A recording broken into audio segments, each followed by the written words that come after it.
housekeeping. We have 3 empty chairs down here, so if you want to be comfortable rather than standing, do that, because I see a lot of grim faces, so this is going to be a really good discussion.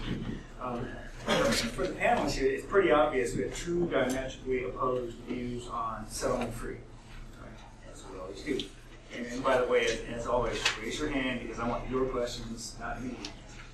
But, so let's ask a question which normally we do get asked at this meeting, which is, okay, should I or should I not peer? Carlos doesn't think it's a good idea. Sprint, for obvious reasons, thinks it's a good idea. What's the advice? What's your decision-making matrix? When we say it's not a good idea, what we are really saying is that it's not a good idea to say that the only solution is to peer.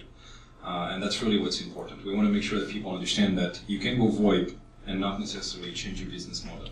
That doesn't mean that you don't have to change your business model. It doesn't mean that there is a good opportunity, business opportunity reason to change your business model. And at the i3 Forum, we will be looking into what are these opportunities.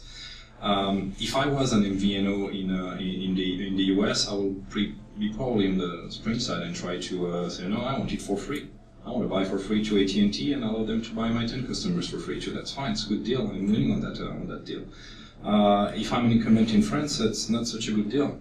If I'm an alternative player in Spain, that might be a good deal. So it goes down to a business decision. When you decide on peering, you get to a room with folks that are looking at the financials of your business case, and it goes down to business case. It doesn't go down too much into is it simple, is it direct, is it this? It's just like at the end of the day, what's the business value of this? And what we're saying is that there is good reason to go peering in some cases, and there are not so good reason to go peering in some cases. But what we try to avoid is this general statement that VoIP is peering. Yeah, to diffuse the drama, oh, don't do that. But I agree with what you're saying, and it's not a one-size-fits-all model. Obviously, my bias is not to pay for access, and that is Sprint's position in the industry. So we are supportive of a bill and keep industry where we collect our revenues from our customers. And to the extent that there's subsidy needed, we should do that through some other means than access payments. But I totally agree that it will be case by case, and for my own purposes, I'll peer with as many as I can. But at a certain point, you can't. It's not cost effective to peer with every small player that's out there, and then you seek out partners who can aggregate. So the hubbing model, as you said, or however you want to. There's a lot of different semantics on exactly what that means, but I just consider it an aggregation, and it would be paid. Question to you, isn't the reason just because the termination fee to US numbers is so low that you are okay to do that? Because if I look at a mobile operator, at least in Europe, they make a huge amount of money on the incoming calls. They will never agree to do that for free, at least not for now. Isn't the reason why some operators or some PTTs are willing to do it and some others are not because of the lower fee? Yeah, I think that's fair. I think that's fair. Yeah, in the US, as a wireless company, we don't collect termination fees, so we have that incentive driving us as well. But we do have our select customers, and we are putting our money where our mouth is, and we offer those as settlement-free peering points as well. But by and large, as you can see, we're 90% wireless, and so that dynamic plays into it. Is Sprint paired with Denmark? Settlement-free? So I'm not able to share who we're peering with, so we have non-disclosure with all those companies. One of the questions, so can I sort of grossly characterize this as settlement-free peering is really good if you're not making a lot of money from termination payments, you don't own a local access network in large numbers? Is that too crude a way of characterizing who should and who should not look at the business model benefits? That's kind of the way I'm reading it. I think that it's not so much if you are making money or if you're not making money and it's only a cost, then the decision is obvious. But if you're making money, then it's not. It's when you buy and sell, what is the difference? Are you paying more than you're getting in revenue? That's the real driver. And if today you're making more money than you're paying, you might want to change the business model to peering, for instance, but to a different type of business model that will reduce your cost. Today, I'm going to give you an example.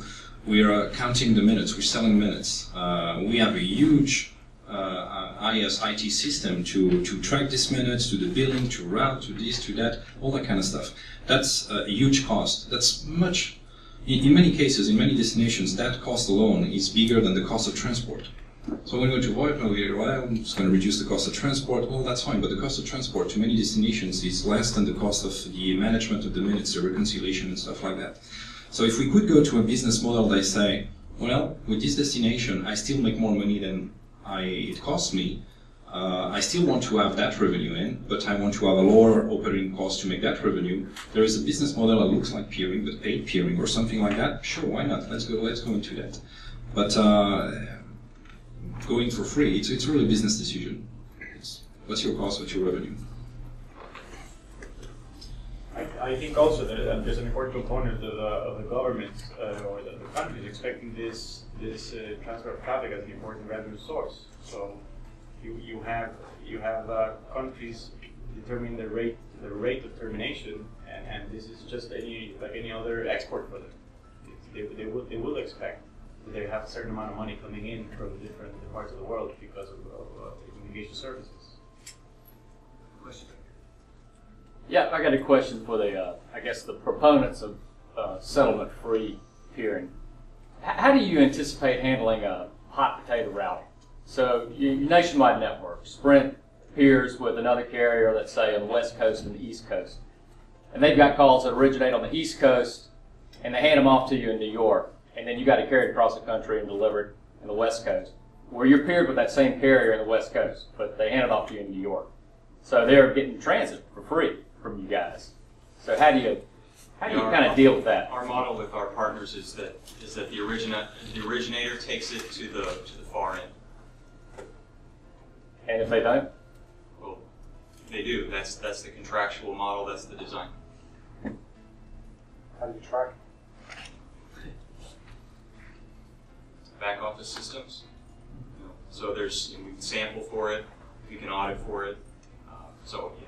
So you're basically kind of doing everything you do in settlement except for settling the funds. That's right. I had a question about the 883. Halfway through your presentation, you said I'd rather have 883 reachable via Skype than I would by AT&T. But I would thought the whole point of getting a PSTN number range was to do the I-number and to get out of the PSTN people to be able to ring that. So I'm confused. Why would you rather have Skype, who already have an IP address, than AT&T does? It's more just a way of speaking. It's just what I mean is that you can initially start with a huge community. So you can launch such a service with a huge community. You start with the biggest. I just mentioned one